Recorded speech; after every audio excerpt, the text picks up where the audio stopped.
Hanuman kids TV सुनो कहानियाँ। कई साल पहले द्वैता नामक एक वन में रहती थी एक चालाक लोमड़ी।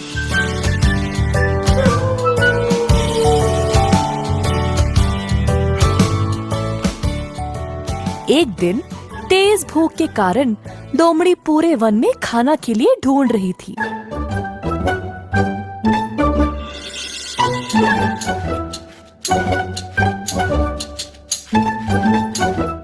अंत में उसको एक मरी हुई जंगली भैंस मिली।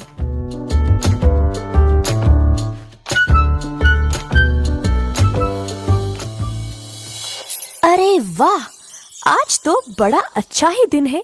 मैं इस भैंस को 10 दिन तक मजे से खा सकती हूँ, परंतु इसकी चमड़ी तो बहुत मोटी है। मैं उसको चीर नहीं पाऊंगी। अब क्या करूँ? उसी समय उस रास्ते से एक शेर गुजर रहा था। शेर को देखते ही लोमड़ी बोली, मेरे प्रभु, आप सही समय पर आए हैं। आइए, हम दोनों इस जंगली भैंस का मांस साथ साथ खाएंगे। क्या तुम्हारा दिमाग खराब है? तुम्हें पता नहीं तुम किससे बात कर रही हो? मैं इस जंगल का राजा हूँ और मैं केवल खुद से किया गया शिकार का मांस खाता हूँ। तुम्हें इतना भी नहीं पता? ऐसा कहकर शेर वहाँ से चला गया। कुछ समय बाद वहाँ एक बाघ आया। लोमड़ी सोचने लगी, ओफो, अगर ये बाघ इधर आया तो सब कुछ खा जाएगा और मेरे लिए कुछ नहीं बचेगा। कुछ भी करके इसको यहाँ से भगाना पड़ेगा।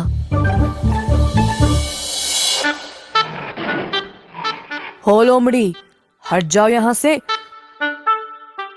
मुझे पता चला कि इधर एक जंगली भैंस है।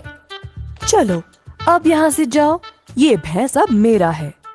जी, जैसा आप कहें।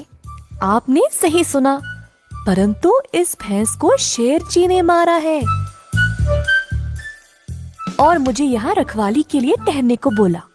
वे किसी भी समय वापस आते होंगे, तो मैं यहाँ से चली जाऊं? क्या ये भैंस शेर जी का शिकार है? उनका शिकार खाने से बेहतर है मैं भूखा ही रहूं। ऐसा कहकर बाघ भी वहाँ से चला गया। कुछ देर बाद वहाँ एक चीता आया। लोमड़ी जी, क्या आपने इस भैंस को मारा है? मुझे बहुत भूख लगी है मेरे दोस्त, थोड़ा मांस मैं भी खा लूं। मैं तुम्हारी भूख समझ सकती हूँ दोस्त, परंतु ये भैंस शेर जी का शिकार है और मैं यहाँ केवल एक रखवाली हूँ। वह किसी भी समय वापस आते होंगे। एक काम करती हूँ, तुम मांस खाना शुरू करो। शेर जी जब पास आएंगे तब मैं जोर से चिल्लाऊंगी, तुम उसी समय भाग जाना। धन्यवाद मेरी दोस्त, इस जंगल में तुम जैसों की हमें बहुत आवश्यकता है। चीता भैंस की चमड़ी को चीरने लगा। उसी समय लोमड़ी चिल्लाने लगी, भागो मेरे दोस्त भागो, शेर आ रहा है। ये सुनकर चीता वहाँ से तुरंत भाग गया। अब आराम से लोमड़ी ने पेट भर के अकेले अकेले मांस के मजे लिए।